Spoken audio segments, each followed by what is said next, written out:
Wow! Poszło, dobra, jedno, będzie drugie, będzie. No, nie wszyscy wyglądali dobrze, nie. Wyżej, żeby drugi szereg był też. O, Maciek domagała. Maciek, proszę do szeregu tutaj, chodź, też do selfie. Maciek jest tutaj dyrektorem, naprawdę. Widzicie jak wygląda? Tak wygląda prawdziwy dyrektor. 5, dobrze. Prosimy tutaj dżentelmeni, 2 dżentelmenów w tych śmiesznych okularach z modnych w zeszłym roku. Chodź tu podejdź, no. No i sprawdź sobie jakieś okulary. Chodź, może ktoś rzuci jakieś okulary. Nie wstydź się, no takie masz. Wziąłeś z zeszłego roku, trudno, no. I tak jest początek sezonu. Ten kapelutek, o fajnie. Gola z tą laską w kapelutku. Wow! Fajnie było, dobra. Dobrze. A czy wy czemu tak z boku?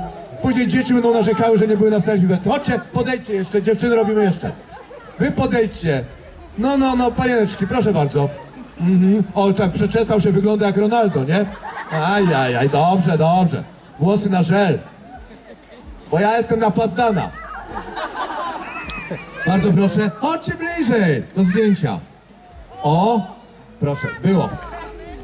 Dobrze. I teraz uwaga. Teraz szykujemy się, bo za minutę odpalimy takie super selfie najważniejsze.